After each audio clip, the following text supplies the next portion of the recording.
Je veux partager l'histoire de l'effondrement de ma vie. Une vie qui s'est révélée pleine de mensonges. Il y a tout juste un an, je me considérais comme l'homme le plus heureux du monde. Je profitais de la vie, croyant avoir la plus merveilleuse des familles, ma femme bien-aimée, Alice, et notre magnifique fille, Angel. C'est Angel, ma petite fille, qui m'a empêchée de m'effondrer complètement après tout ce qui s'est passé. Alice et moi, nous sommes mariés il y a 8 ans, alors qu'elle venait d'avoir 18 ans et que j'en avais 22. Un an plus tard, notre fille Angel est née. Elle ressemblait vraiment à un ange, de grands yeux bleus, des cheveux blonds et un sourire radieux. Sa personnalité calme et obéissante ne faisait qu'ajouter à cette image. Ma femme et moi vivions une vie apparemment merveilleuse. Nous nous disputions rarement. J'avais un bon travail et j'ai fait une belle carrière, jusqu'à devenir le chef du service commercial. Malgré mon emploi du temps chargé, je n'ai jamais négligé ma famille. Je leur ai consacré toute mon attention et mes soins, passant chaque moment libre avec mes filles. Même aujourd'hui, je ne comprends pas pourquoi ils m'ont fait ça. Je me souviens de chaque détail de ce jour fatidique, comme si c'était aujourd'hui. Je me suis réveillée, j'ai pris mon petit déjeuner, j'ai embrassé ma femme, j'ai envoyé notre fille à l'école et je suis partie travailler de bonne humeur. 2 heures plus tard, Alice m'a appelée. Elle m'a dit qu'elle avait fait un test de grossesse ce matin-là et qu'il était positif. Elle s'était déjà fait porter pâle au travail et s'était rendue à la clinique gynécologique où la grossesse avait été confirmée. Elle en était à environ 4 semaines de grossesse. Alice m'a dit qu'elle voulait faire quelques courses et préparer un dîner spécial pour fêter l'événement à mon retour. J'étais ravie de la nouvelle. Au travail, j'en ai parlé à mes collègues et à mon patron, qui m'ont félicité pour la nouvelle venue dans notre famille. Ils m'ont même permis de partir plus tôt pour fêter l'événement. Je n'ai pas appelé Alice pour lui dire que je rentrais plus tôt, car je voulais lui faire la surprise. Mais je n'avais aucune idée de la surprise qui m'attendait. Je suis allée chercher Angel à l'école et je l'ai emmenée chez mes parents, en leur annonçant avec enthousiasme la joyeuse nouvelle. Mes parents ont compris qu'Alice et moi avions besoin d'être seuls, et mon père a promis d'emmener Angel à l'école le lendemain matin.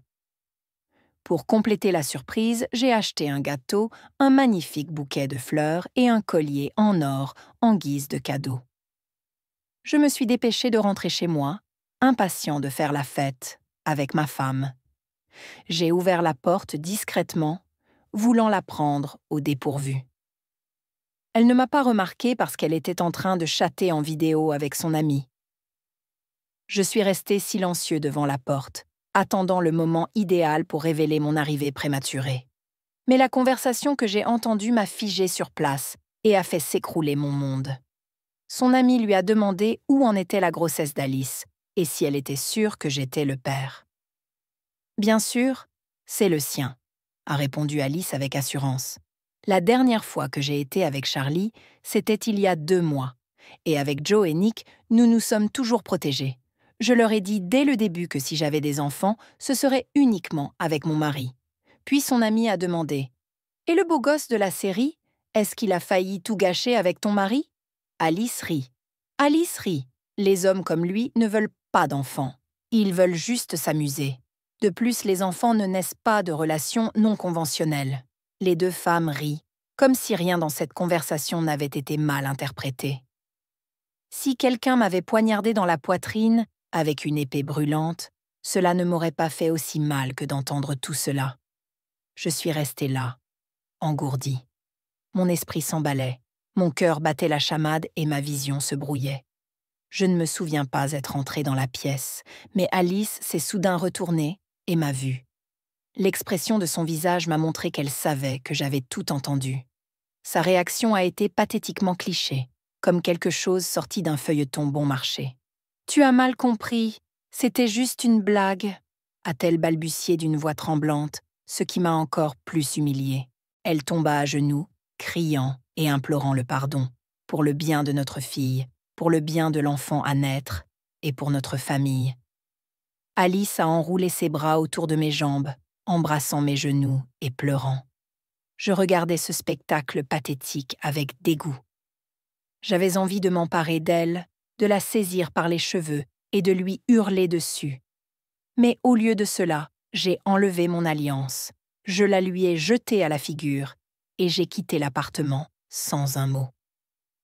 J'ai conduit jusqu'à la maison de mes parents, évitant de justesse 2 accidents en chemin. Au supermarché le plus proche, j'ai acheté 3 bouteilles du whisky le moins cher que j'ai pu trouver. À mon arrivée, je me suis enfermée dans mon ancienne chambre et j'ai commencé à boire. Pendant les 3 jours qui ont suivi, j'ai vécu dans le brouillard. Je ne laissais personne entrer dans la chambre. Je ne sortais que pour aller aux toilettes ou chercher de l'eau. Mes parents et Angel m'ont laissée seule, ce dont je leur suis éternellement reconnaissante. Le 4e jour, ma mère a frappé à la porte et m'a dit qu'Alice était venue avec Angel. J'ai dit fermement qu'Angel pouvait rester, mais que ma femme n'était pas la bienvenue. Ma mère a essayé de me raisonner, mais avant que nous ayons pu terminer la conversation, Alice a fait irruption dans la pièce, le visage rempli de culpabilité et de fausse sympathie. « Comment vas-tu ? On peut parler ?» demande-t-elle. « Comment oses-tu venir ici ?» J'ai répondu froidement. « Tu as tout détruit. »« Tu me détestes, je comprends, » dit-elle, la voix tremblante. « Mais s'il te plaît, écoute-moi au moins. » Il n'y a rien à écouter. Je demande le divorce et j'obtiens la garde de notre fille, ai-je dit fermement. La fausse sympathie d'Alice s'est rapidement transformée en colère.